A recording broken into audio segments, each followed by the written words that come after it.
Woi, lu selama ini kemakan mimpi fiksi ilmiah atau emang males baca? Lu pikir manusia bisa gampang banget pindah planet cuma modal roket besi? Hah, bangun dari tidur lo. Lu pikir langit itu cuma ruang kosong tanpa batas yang bebas lo obok-obok? Kagak. Langit itu punya pintu, punya penjaga, dan punya sistem pertahanan yang jauh lebih ngeri dari nuklir manapun. Sini gua kasih paham, kenapa miliaran dolar yang dibuang buat proyek luar angkasa itu cuma bakal berakhir jadi sampah rongsokan. Di dalam kitab suci udah ditegasin, langit itu dibangun dengan kokoh. Bukan cuma ruang hampa, tapi ada 7 lapis yang masing-masing punya gerbang. Lu tahu nggak kenapa jin aja dilarang lewat buat dengerin berita langit? Mereka dikejar sama panah api yang menyambar.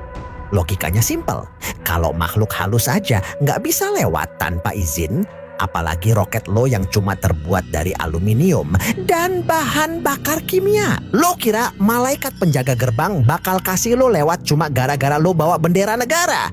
Pikir, lo sering lihat komet atau meteor jatuh terus lo bilang, wah cantik ya?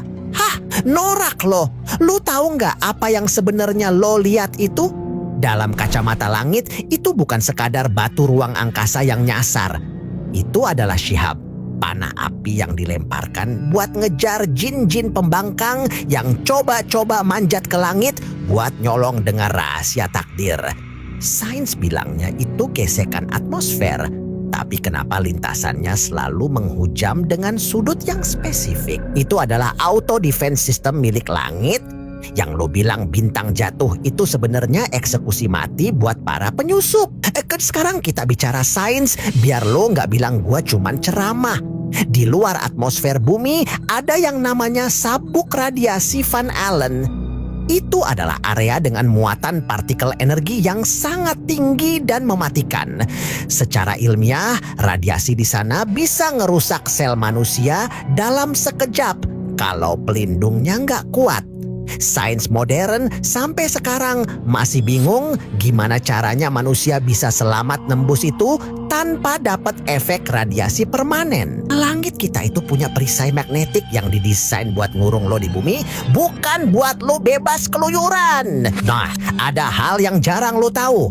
Ada teori tentang firmament atau struktur padat di langit. Bahkan beberapa penelitian menunjukkan adanya konsentrasi air yang sangat masif di luar angkasa sana. Ingat kisah banjir besar zaman Nabi Nuh? Airnya turun dari pintu-pintu langit yang dibuka. Sains nemuin bahwa luar angkasa itu nggak benar-benar kering. Ada tekanan dan kerapatan yang bikin roket itu sebenarnya nggak terbang kayak burung, tapi lebih mirip kapal yang berusaha nembus tekanan cairan yang sangat kuat. Itu kenapa gesekannya bisa bikin panas ribuan derajat. Jadi masih percaya narasi kolonisasi Mars? Woi, jarak bumi ke Mars itu jutaan kilometer melewati berbagai lapis langit yang dijaga ketat oleh sistem panah api tadi. Manusia itu makhluk terestrial, didesain buat hidup di bumi dengan tekanan 1 atmosfer.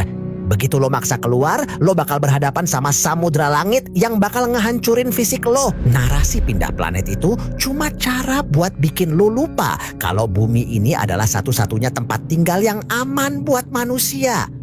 Mereka cuma jualan mimpi. Ingat ya, langit itu bukan tempat bermain. Itu wilayah suci yang dijaga. Pas lo denger berita roket meledak atau misi gagal, itu bukan cuma kesalahan teknis, tapi itu jawaban kalau lo emang gak dikasih izin buat lewat.